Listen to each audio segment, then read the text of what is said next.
So the first question that the students came up with, what characteristics do you look for in the MCTC Board of Trustees?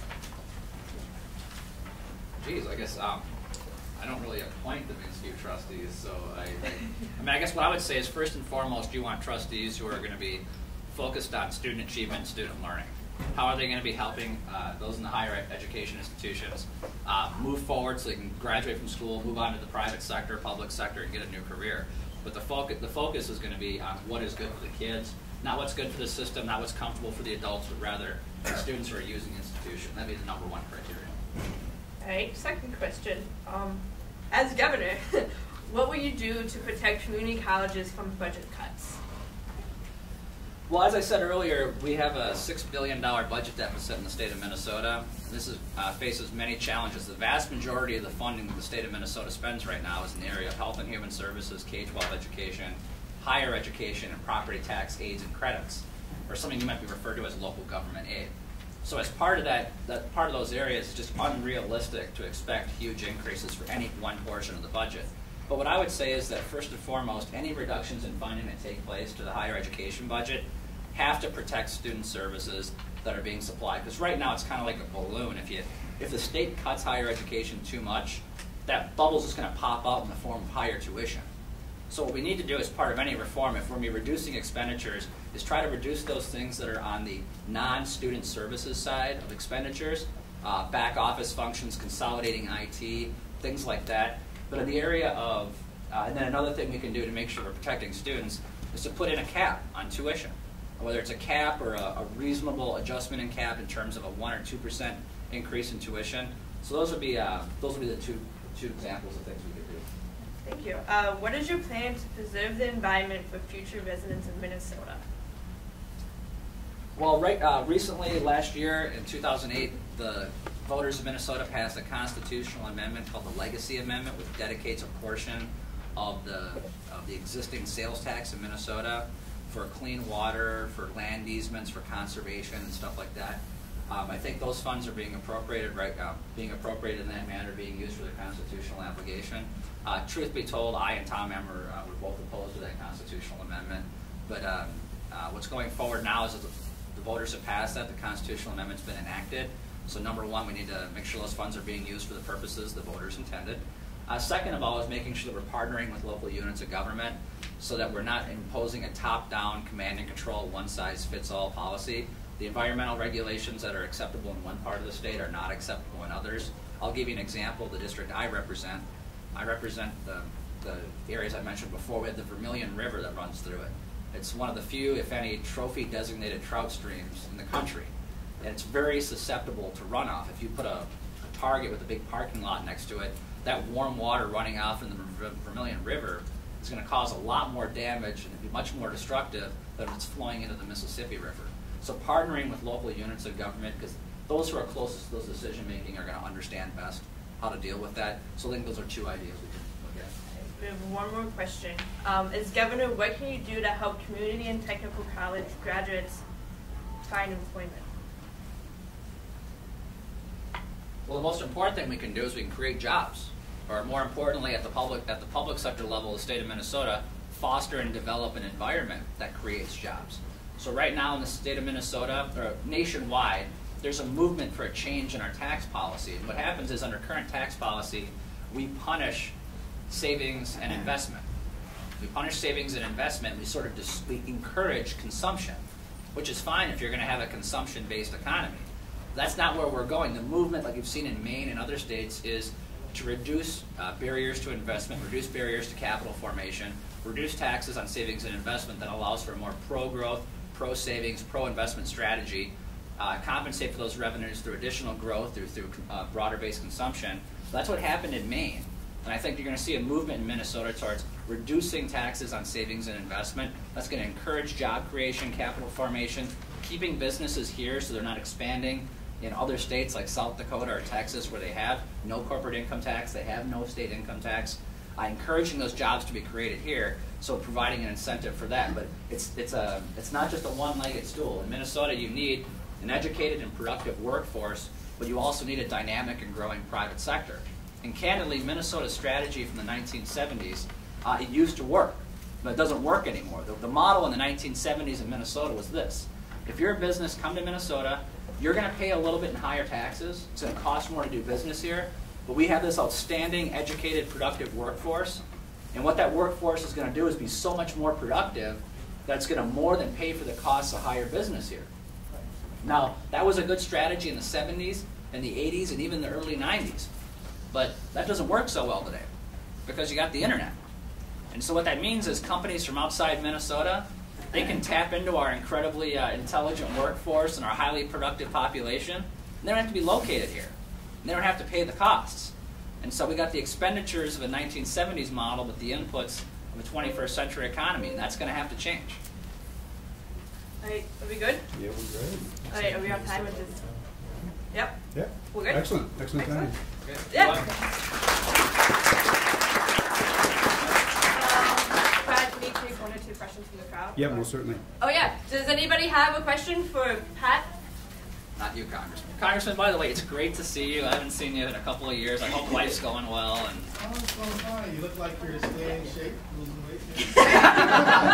This gentleman right down here in the front. yes. I thought the questions people ask, but I see the paper they read it, and that's funny to me. But we passed already. So Okay. let me explain the question. I stay in Minnesota long, and I see there a lot of candidates. They promise, they don't do something. I feel politically, I am student for higher education, also running the 30 years. My question is directly, education system, I see a little bit problem, which just means they are teachers or students, they are not communicating well, or not great fair, the students have. What are you going to do about the education system changing in Minnesota? Because kind of I see they are not fair what's happening, character or behavior for approach to the student. Sure. I want to make sure I understand your question right now. Repeat it so everybody can hear it, because I don't think people in the back hear it. Yeah. In terms of my college, for example, I see a lot Your of college. Intern. Okay. Yep. For example, for instance, the problem I see education system is going down, according to my experience. So, what are you going to do about fixing student making problems, or a teacher creating student to problems so they can quit it, or Sure. they are not caring the Student or professor apathy. Yeah, Yeah, yes, okay. So the because question- they have a lot of problem, and Sure. We need Congress like you running the governor or running the Senate to make sure they Sure. look into people who have problem. And I'll be as brief as I can in my answers, so we have time for more questions. But basically, the question is about student apathy, professor apathy. What do you do to solve those things? And first of all, we have to understand that again, we don't have a one-size-fits-all approach in Minnesota. So a 4-year institution or a doctoral or a PhD for some students might be the right case, but we don't want everybody in Minnesota trying to get their PhD. For some, a 2-year technical degree or technical college is appropriate. For some is going to a trade school to be a sprinkler fitter or to join the carpenters union. Those are going to be appropriate. So in terms of student motivation, apathy, that's going to be guided by personal choice. We live in a free society, and that's the way it should be. In terms of professors, this is probably not going to be particularly popular with many professors, but I don't like the concept of tenure in a 21st century system.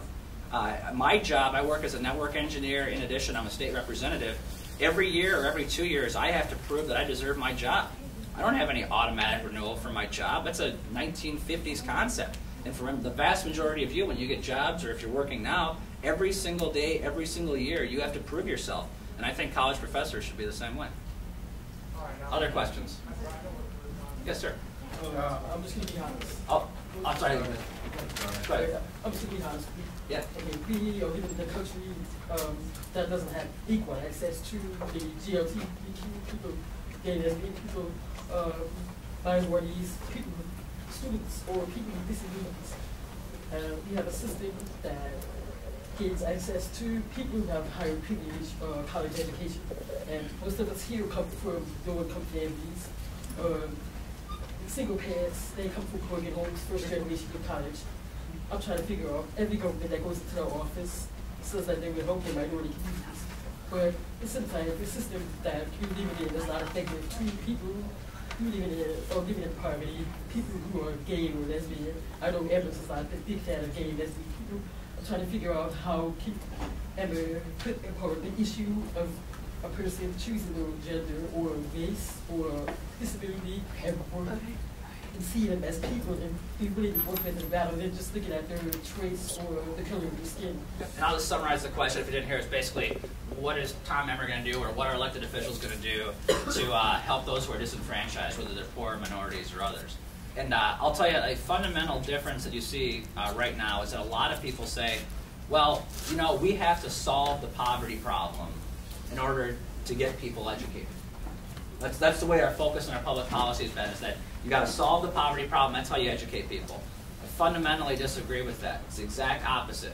We need to get people educated, that's how you solve the poverty problem.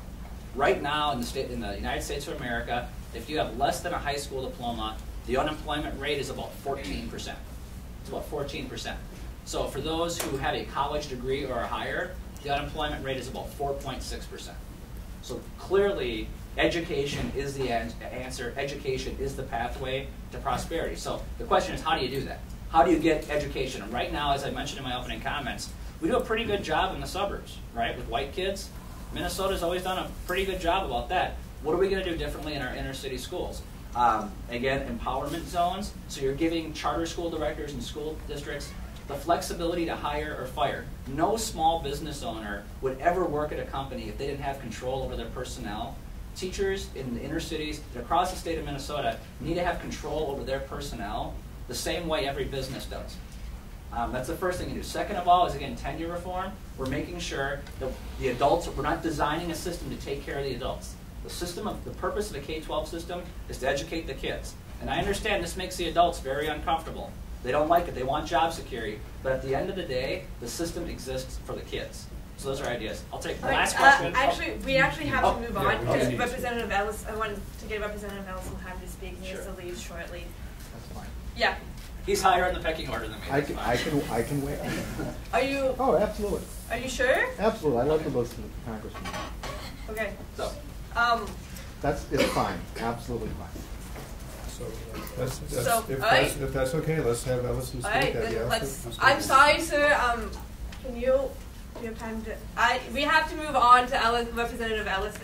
Because you have to get out of here. Correct me if I'm wrong. I'm not sure what my time schedule is. They told me 12:30 to 12:45 for you. Well, we better go with what they say. Okay. And Thank you it's very much. 12:25. So. Thank you.